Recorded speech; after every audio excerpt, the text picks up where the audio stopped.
শুরুতেই BNP chairman Tarique রহমানের উত্তরবঙ্গ সফরের খবর।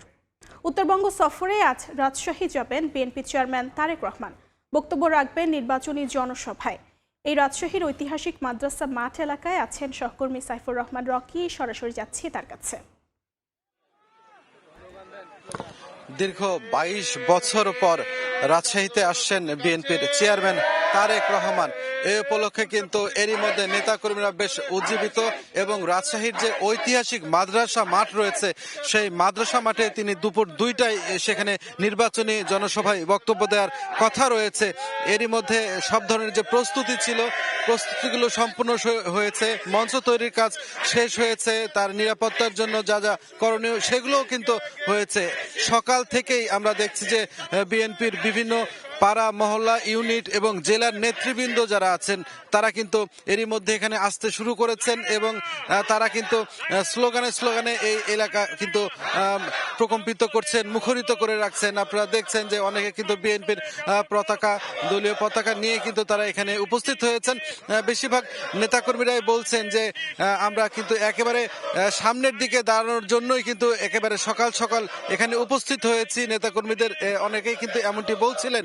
তারা বিএনপির চেয়ারম্যান তারেক রহমানের যে দিক নির্দেশনামূলক বক্তব্য রয়েছে সেটি শোনার জন্য অধীর আগ্রহে অপেক্ষা করছেন। এবং আপনারা জানেন যে আজকে বিমানযোগে হযরত শাহ মখদুম বিমানবন্দরে তারেক রহমান বহনকারী যে বিমানটি সেটি পৌঁছাবে বেলা দুপুর 12:45 মধ্যেই এবং সেটি কিন্তু পরবর্তীতে গাড়ি বহরে করে পরবর্তীতে তিনি শাহ মখদুম যে মাজার রয়েছেন শাহ মখদুমের মাজার জিয়ারত করবেন এবং শাহ মখদুম মাজার জিয়ারত করার পরপরই দুপুর 2টায় এই মঞ্চে তিনি উঠে তিনি নির্বাচনী জনসভা অংশ নেবেন এবং সেখানে কিন্তু উপস্থিত থাকবে রাজশাহী, চাঁপাইনবাবগঞ্জ এবং নাটোরের 13টি সংসদীয় আসনের দলীয় প্রার্থী। তাদের হাতে ধানের শীষ প্রতীক তিনি তুলে দিবেন। পাশাপাশি তিনি ভোট চাইবেন, রাজশাহীবাসীর জন্য তিনি কি করতে চান সেগুলো বলবেন, এমনটাই আসলে নেতাকর্মীরা প্রত্যাশা করছেন। নেতাকর্মীদেরও কিছু প্রত্যাশা রয়েছে তার কাছে, রাজশাহীর উন্নয়নে যেন অবদান রাখতে পারে। আগামীতে যদি সরকার গঠন করে বিএনপি, সেই জন্য কিন্তু নেতাকর্মীদের কিছু চাওয়া রয়েছে। সবকিছু মিলিয়ে যদি বলা চলে রাজশাহীবাসী তারেক রহমানকে দেখার জন্য, তার বক্তব্য শোনার জন্য উন্মুখ হয়ে আছে এবং আমরা অনেক ছোট বাচ্চা থেকে শুরু করে পরিবারের সদস্যদের সবাইকে দেখেছি যে এই সমাবেশে ধীরে ধীরে তারা আসছেন, দলে দলে তারা আসছেন।